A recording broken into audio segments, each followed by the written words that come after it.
Hello everyone, this is Navanita. Now we are going to study the topic from coal and petroleum. So in this topic we are discussing now exhaustible and inexhaustible resources. We know what is meant by exhaustible and inexhaustible resources. So exhaustible resources means the resources once we used up, we can't replace them in a period of time, or called exhaustible resources, right? So we can't replace them in a period of time, so those are called exhaustible resources, right? So we know fossil fuels are exhaustible resources, right? Fossil fuels means like coal, petroleum and natural gases are called fossil fuels. And we know inexhaustible resources.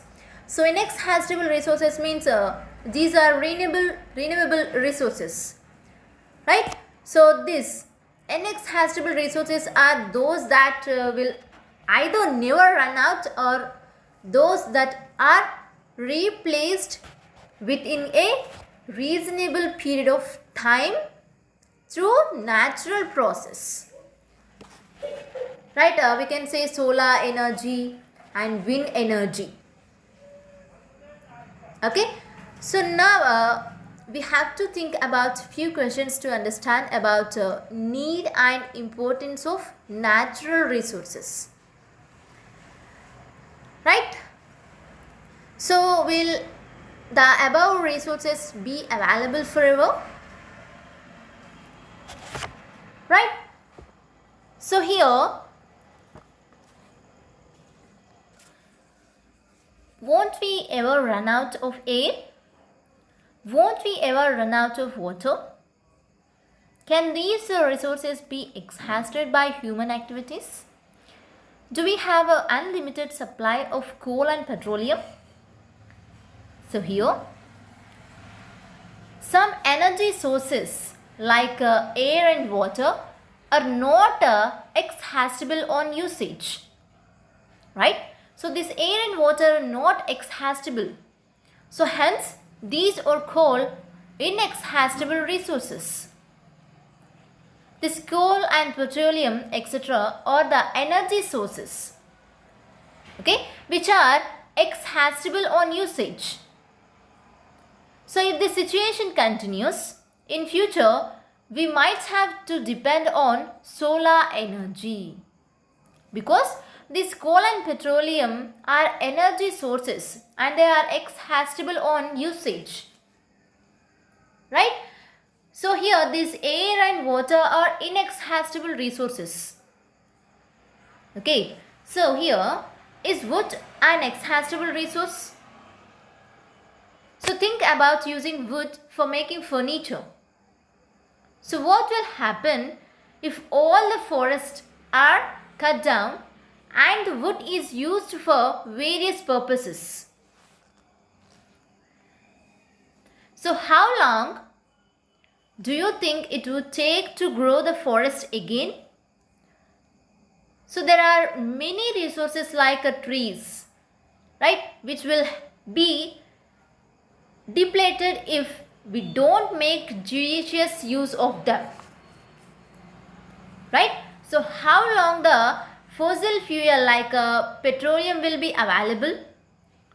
Is it inexhaustible? So we need petroleum not just as a fuel, right? We need petroleum not just as a fuel, but also for several other uses. Yes, in nowadays we are using petroleum for several uses, not as a fuel, right? So we will see later in this chapter about this use of petroleum. So resources therefore can be classified as inexhaustible and exhaustible, depending on whether they are expected to last forever or not. Okay, so these resources are two types here, inexhaustible and exhaustible. So look at this activity here. list out the natural resources which are limited and which are abundant and record them in this table. So resources abundant and resources limited. So we can write resources abundant means here solar energy, right, and wind energy, and tidal energy, biomass energy, and water. So these are resources of abundant resources. These are solar energy, wind energy, tidal energy, biomass energy, and water. And the resources which are limited means coal, petroleum, natural gas.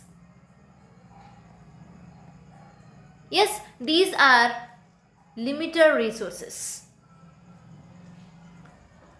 right? So here is petroleum exhaustible means look at this here. If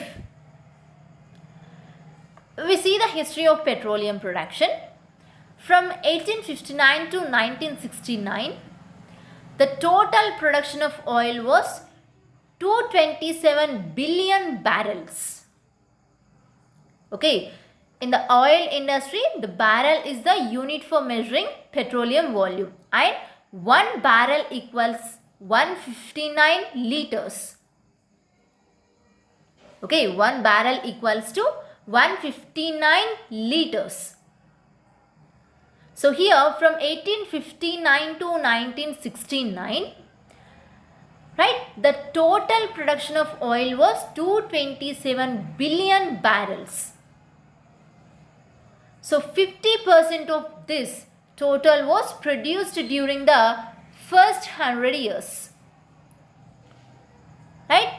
So that is 1859 to 1959. So while the next 50% was extracted in just 10 years. Okay, just 50% of this total was produced during the first 100 years, and next 50% was extracted in just 10 years. That means from 1959 to 1969.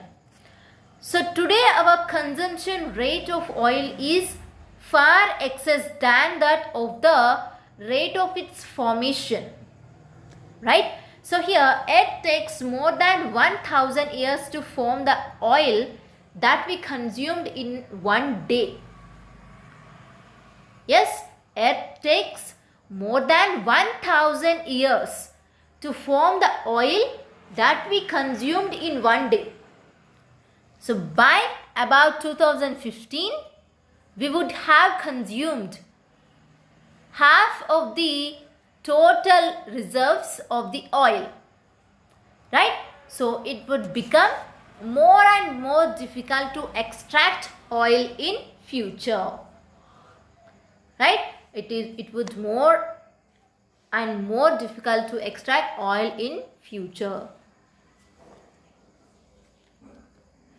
So here, what will happen if fossil fuel like coal and petroleum are completely exhausted? So what would be our future energy resources? So here, if the petroleum and coal are completely exhausted means there would be no fuel for cooking, and there would be no fuel for transport, and there would be no fuel for running machinery, and there would be no fuel for producing electricity.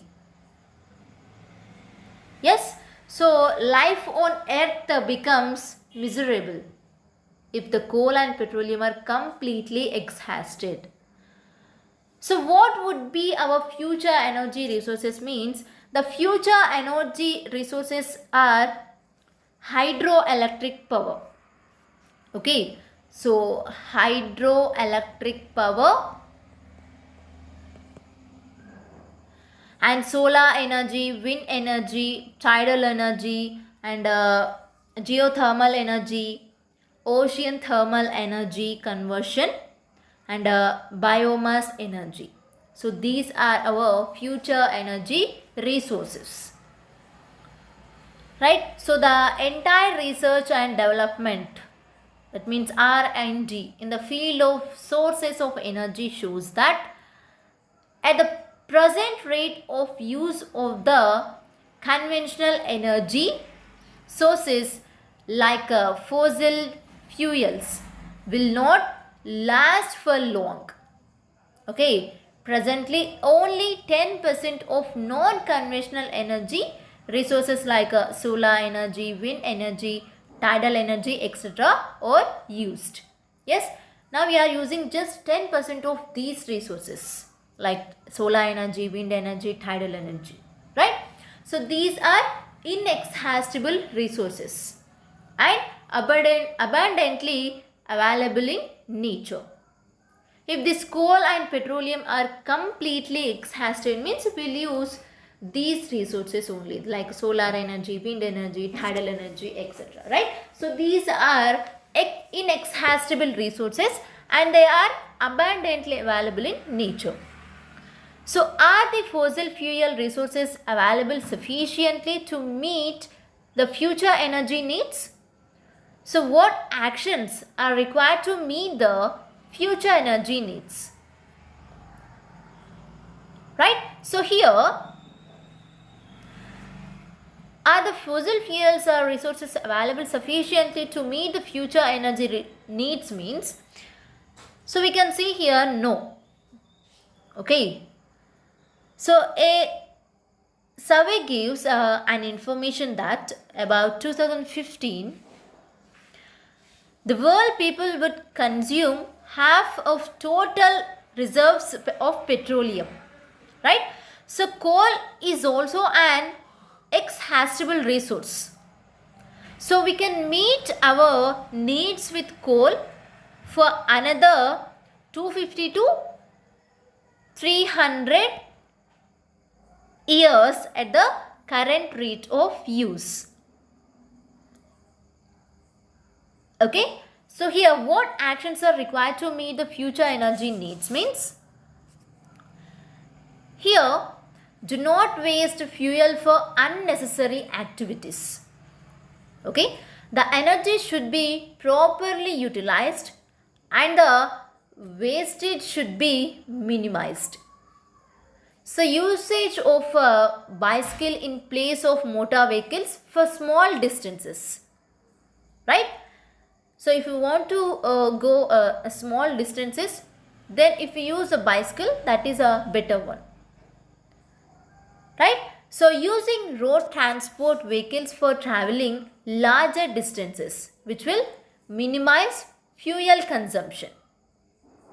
So the engine of a vehicle thoroughly serviced in order to minimize fuel consumption. Okay, so the engine of a vehicle thoroughly serviced in order to minimize fuel consumption.